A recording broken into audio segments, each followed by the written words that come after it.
Hello बच्चों, चलिए हमारा प्रश्न देखते हैं। हमारा प्रश्न है क्रेब्स चक्र कहाँ संपादित होता है।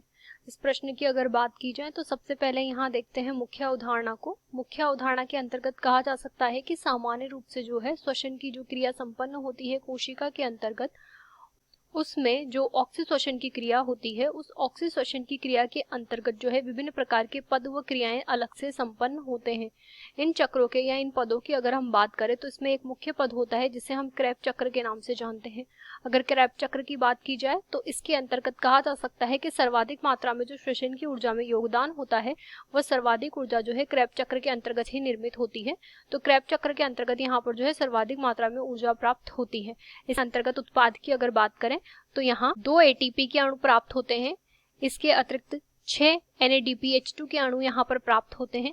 इसके अतिरिक्त 2 FADH2 के अणु प्राप्त होते हैं। तो इस प्रकार से यहाँ पर ऊर्जा की जो मात्रा होती है वो सर्वाधिक होती है। अगर क्रेब्स चक्र के स्थान की या स्थल की हम बात करें तो इसके अंतर्गत कहा जा सकता है कि क्रेब्स चक्र जो होता है कोशिका के अंतर्गत यहाँ संपन्न होने वाला प्रक्रम है और इसमें यहाँ पर जो है कोशिका द्रव्य के अंतर्गत ये मुख्य रूप से यहाँ संपन्न होता है। कोशिका द्रव्य के अंतर्गत यहाँ पर कुछ कणिकाएं पाई जाती हैं जिन्हें हम माइटोकॉन्ड्रिया के नाम से जानते हैं। और माइटोकॉन्ड्रिया की अगर बात की जाए तो इसके अंतर्गत यहाँ पर माइटोकॉन्ड्रिया का जो मैट्रिक्स भाग होता है उस मैट्रिक्स भाग में सामान्य रूप से जो है क्रेब्स चक्र संपन्न होता है। क्रेब्स चक्र के जो कुछ एंजाइम होते हैं वह एंजाइम जो होते हैं माइटोकॉन्ड्रिया के मैट्रिक्स में नहीं पाए जाते हैं, वह आंतरिक कला के भाग में पाए जाते हैं। तो आंतरिक कला में भी कुछ एंजाइम स्थित होते हैं।